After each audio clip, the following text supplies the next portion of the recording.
Hello everyone, welcome to my channel. My name is Zivia and today I wanted to share with you my process in preparing for 2023. 2023 is literally in a few days, and as every year I like to take some time to reflect on 2022 and also to prepare the upcoming year, to set myself up for success. And therefore I thought I would share my process with you so that maybe you can get inspired by it and make 2023 the best year yet. This video will be divided into two parts. The first part is dedicated into looking back over the past year, and the second part is all about preparing our next year. So let's get into it. First, what I like to do is look back on the goals that I set myself for the past year and do a little status report. What goals did I achieve? What goals did I not? And why? Was it because you were passionate by them? Was it because you were in a more disciplined phase of your life? Try to really identify the tools that have helped you. Next is a little less fun, but we also need to look at the goals that we did not achieve. What happened? Was it because we did not define a specific action plan to reach those goals and keep track of our progress? Was it because we just did not work hard enough? This is the moment that you really need to take a hard look at yourself and be completely honest. And then ask yourself this: was there anything that you could have done that would have gotten you closer to those goals or even achieving them? For instance, let's say that one of the goals that you had was to invest or save X amount of money, but you did not. How close were you to getting to that amount of money? And is it because you did not budget your money that well? Is it because you made some unnecessary purchases? Or is it because that you kind of lost track of things? It's only by identifying the factors that did not contribute to your success that you will be able to do better next time. Now that we are done looking back at the goals of the past year, it's time to look at the highlights and the lowlights of this year. The highlights are essentially either small victories that you've had along the year. So let's say, for instance, 1 month you really managed to move your body every single day. That's a great highlight to have. Another type of highlight that you can have is maybe small moments that really brought you joy and you experienced true happiness. Again, try to think about the factors that contributed to those highlights. Was it because you spent more time with your family and that truly brought you happiness? Was it because you integrated movement as part of your morning routine and made it a non-negotiable? Identifying those factors are so important because they are going to help you recreate even more highlights for the next year. And now, the lowlights of the year. Those are moments where you didn't feel so great about yourself.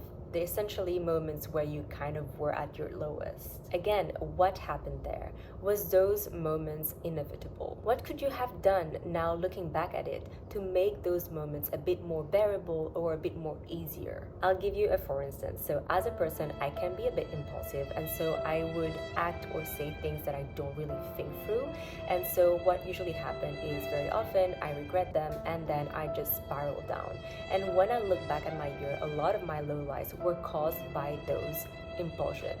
However, I find that in the days that I take a moment in the morning to meditate or just to sit in silence, I am much more calmer during the day and I'm more able to control my impulses. So knowing this and moving forward, I know that I can just integrate those meditations or just mindful moments in the morning to help me control my impulses a bit more, and maybe that can eliminate a lot of my lowlights going forward. So before we move on to 2023, I like to wrap up 2022 by doing the present me versus future me exercise. I recently discovered it on the Lavender, and I thought it's such a great, powerful visualization tool to start working on the person that you want to become by the end of next year. So to do this exercise, you're going to need a double page. On one side, you're going to have the present me, and then on the other, your future me.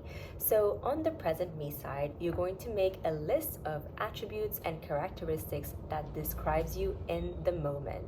The good, the ugly, and the bad. Everything goes on it. So let's say you find yourself a caring person. Caring is a word to put on the present me side. Let's say something that you really want to change about yourself is how distracted you are. So distracted is a word that also goes on the present me side. And then the future me is a reflection of the person that you want to become in 2023. What are the characteristics that is going to describe that person? I find it to be such a powerful tool of visualization to kind of like craft the person that you want to step into for 2023. And now that we have pressed reset on 2022, we're ready to plan 2023. First, we'll start by setting goals for 2023. And the way that I like to do it is really asking myself, by December 2023, so this time next year, where would I want to be geographically, personally, career-wise? How would I want to feel? And what would I want my achievements to be? So from those questions, I try to keep it between 3 to 4 main goals. And while some of your goals might be very easily measurable, such as like, I don't know, reaching a certain number of subscribers or followers on your YouTube or Instagram, some of your other goals might be a bit more aspirational. And for those goals, it is essential that you define effective KPIs that are going to help you track your progress to reaching those goals. Because let's say that one of your goals is to become a successful person. That is a very relative term. What is successful to you might not be successful to me. So really think about what is it that you have to do to think of yourself as successful next year. It all comes down to how you define success for yourself. Is it reaching a certain amount of money in your bank? Is it boosting your business by a certain percentage? Really be clear on what you mean by success. And from that, you can list all the key performance indicators that will help you keep track of your progress. Now that you have your KPIs, you can start making a concrete action plan on how you're going to get yourself there. Let's go back to the subscribers/followers example. What would you need to do on a monthly or daily basis to bridge the gap from where you are right now to where you want to be? Do you need to be more consistent on your posting schedule? Maybe you have to increase your posting frequency from 2 times a week to 3 times a week. By having a concrete action plan to integrate to your day-to-day, you are increasing your chances of winning. And if by the end of next year, for some reason, you have not met your goals, although you have hit your KPIs every single month, then you would have still made so much more progress than if you had not tracked anything. And that just gives you less reason to feel guilty. And as the grand finale of this 2023 planning, let's go ahead and create a vision board.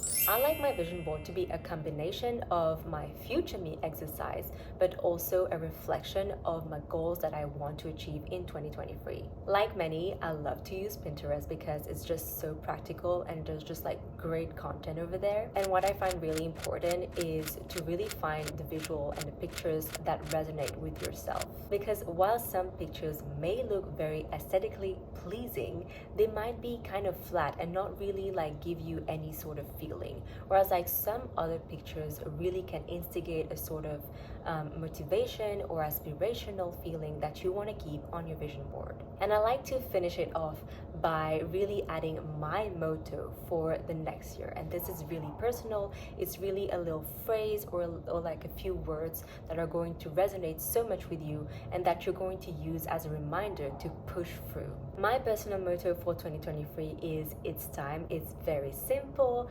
but I'm just hoping that 2023 is going to be a very defining year for me.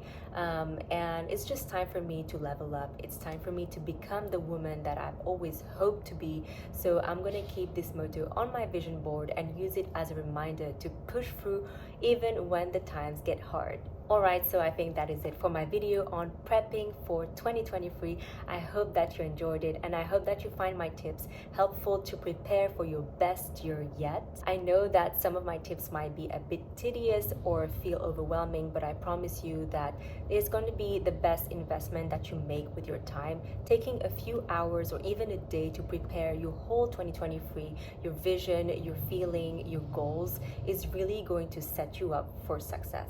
And on that note, thank you so much for watching. I really appreciate you. Subscribe to my channel if you want to see more of this type of content. And I wish you all a very happy new year.